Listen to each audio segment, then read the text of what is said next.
Welcome, I'm Paige Stover, here again with Dr. Kathryn Seifert.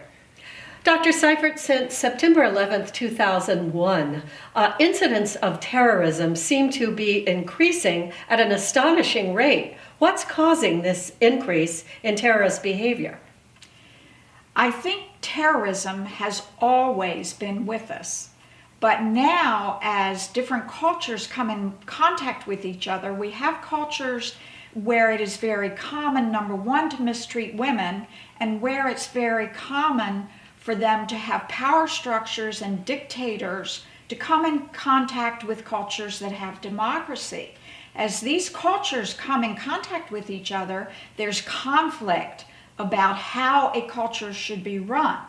And so the cultures that spawn terrorism believe that fighting and conflict and killing people is still a way that it's okay to establish their power and keep their power through conflict and terrorism and fighting and killing. And so our culture now is coming in more contact with the terrorist cultures, and we're seeing more conflict, and we're seeing it on the news. I heard something that I think must be very controversial. You're suggesting there's a relationship between domestic violence and the mistreatment of women and terrorism? Absolutely. As we've seen in the development of violence in the United States and European countries, domestic violence in the home is highly associated with children growing up to be violent because they see the pattern of violence in the home that becomes an okay way to solve your problems. So in countries where women are mistreated and are mistreated in front of their children, it teaches the males in that culture that it's okay to mistreat other people, and it's okay to have the power and to mistreat other people in order to keep your power. That kind of a culture makes it okay to mistreat people in other cultures. And so they're at war with us in order to maintain their power and not be in competition with people that might kick them out of their power. So there really seem to be gender issues here. I think just anecdotally, I would observe that there tend to be more male terrorists than female terrorists. But if I recall, I think most recently in Africa, there are in fact now female terrorists as well. What's causing this sort of gender issue to emerge? When we're looking at female terrorists, female suicide bombers, what you're looking at is, in these cultures, females are so degraded, looked down on, beaten, mistreated, that they will do almost anything that males in the power structure tell them to do, even if it's being in a position of taking their own lives. They're almost like robots. And so if the male power structure tells them to go out and fight the enemy, they will do it. And in fact, in some cases, it's the only way that they have to get recognition from the male power structure is by doing something that the male power structure will praise. So these people, again, just sort of as someone who reads the news, rarely are the terrorists acting alone. So what causes perfectly normal individuals, in many cases fairly young people, to decide to affiliate with these groups? It always seems to be sort of a group or a gang that sponsors the terrorism. You hear them taking credit for particular acts. What is this whole idea of joinder? We see it in gangs, we see it in terrorist operations, and the reality is, if you go to the Pacific Rim, there are millions of street children that nobody's taking care of, nobody's feeding, they're in the sex trades, and this is ripe pickings for the terrorist groups. So they go in, they take these street children into their organizations, they feed them, they give them shelter, but then they severely abuse them in order to make them obedient to the group. And so you have taking them off the streets, but then you also have severe abuse to make them obedient to the power structure. And so it's the same thing. It's really not very different. Abused children can be trained to hurt other people.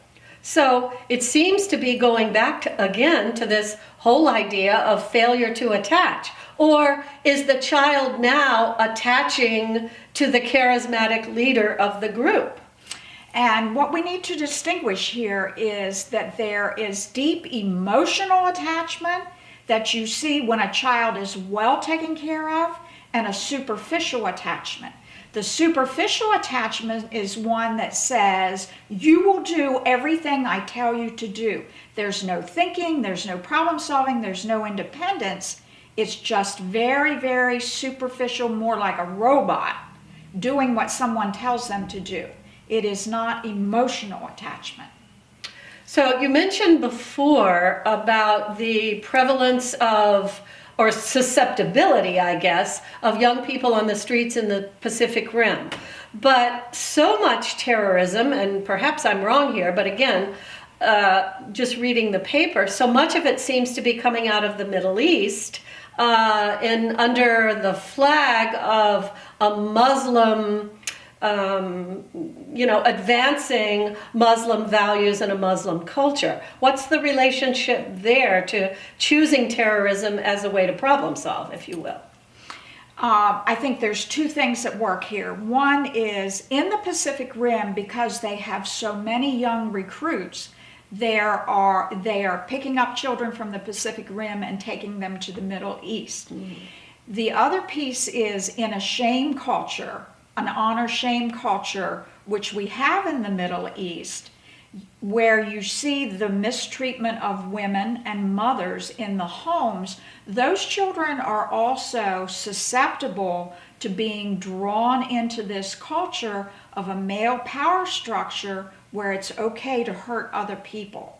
And so still you see the situation where children are trained to hurt other people and can be drawn into a group where this is what happens. What exactly is an honor-shame culture?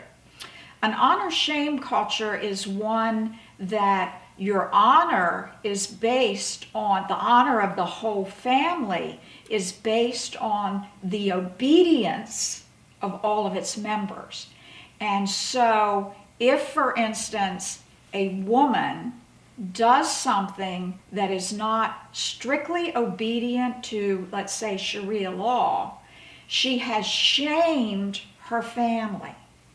And in that shame of her family, it is okay to beat her, kill her, cut her ears off. It is okay to do anything at all to her in order to restore the honor of the family.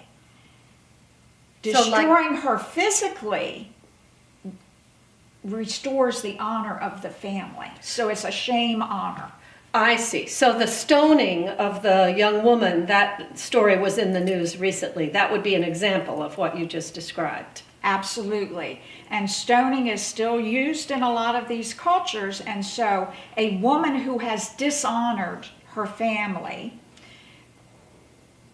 the law is due to adultery, but because of how the court systems are set up, a husband can accuse his wife of adultery, and there may be no adultery at all. He just goes and accuses her, and everybody assumes he's correct. And so then the woman is stoned to death by the community because she has brought supposedly such shame upon the community. The husband can restore his honor by having the community stone her to death. So is there, in your opinion, how do we go about beginning to address terrorism and reducing it as an option to advance political, religious, cultural objectives? You know, I think it's going to take probably decades to get this done because it's so pervasive in these cultures. Cultural change is very, very slow. And I think it will happen over time, just like what we're seeing right now is the Arab Spring, where democracies are coming into place. And I think slowly it will happen. People over there, there's a group that really does want democracy and wants women to be treated fairly and reasonably and well. And those two groups that disagree with each other are going to have to fight it out probably for decades before things change over there. And until they do, we're going to have terrorism.